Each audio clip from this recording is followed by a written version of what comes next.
to delve into your relationship with Alvin Kamara here because you guys are sharing footballs. You're back in the mix, and he was a bell cow for the team for 4 games, then 9 touches. What is your relationship like with him? Man, that's like my little brother, man. Ever since he came in last year, he was just, he was humble. He was down to earth. If he needed to learn, he was just willing to learn, willing to do whatever it took to, be the best he could be. And he didn't think he knew everything. He didn't feel like he was entitled. He just worked, man. And, we just developed a friendship, developed a relationship, developed a bond. He went to Alabama, so I knew him from then. That's right. He transferred to Tennessee, of course, but he's a Crimson Tide guy. He's one of us, even though he didn't stay. So we had that relationship, but. Man, we just cool, man. We don't have any animosity. We want to see each other do well. We want to see each other have great success.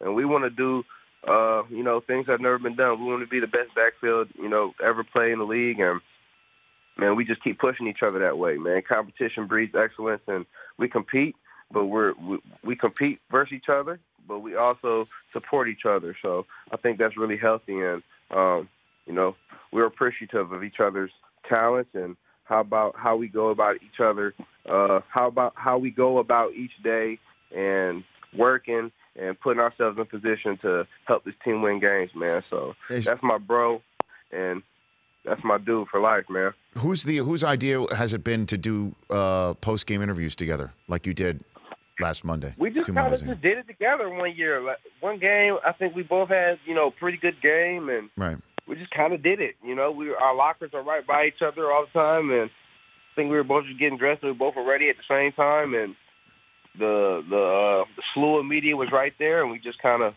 started it then. I think it was like the 4th or 5th game last year, 5th or 6th game last year. We started doing it, and we've just been doing it like that ever since. Our lockers are right by each other, and we're usually finishing, getting ready around the same time. So. Okay. When the crowd of media comes over, we just say, hey, man, it's time for our interview.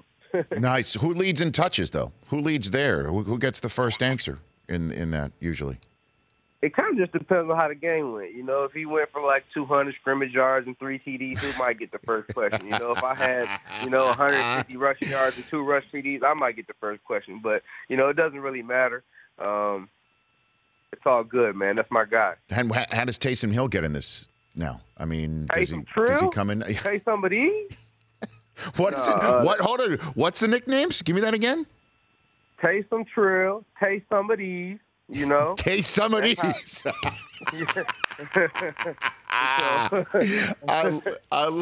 That's great. I mean, that is fantastic. Yeah, he's the man, bro. He's the man. We love running that read option with him in the game. We love that. I know. I wish he'd left it in the hands of Alvin Kamara last time because I mean, look. Ooh, yeah.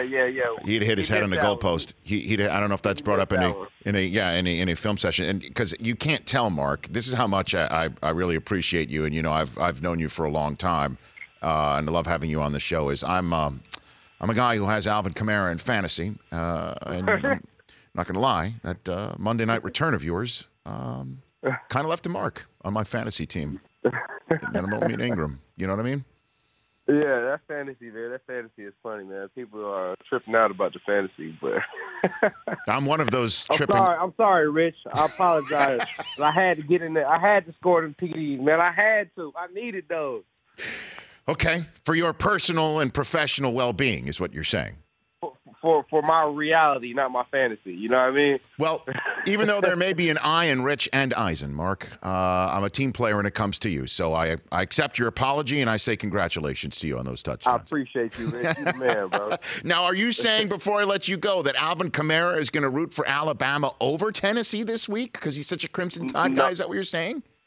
I don't think he's going to root for Alabama over Tennessee. Okay. But he knows, that he has Crimson blood, and he knows what comes with that. So. The Rich Eisen Show, weekdays at noon Eastern on Audience.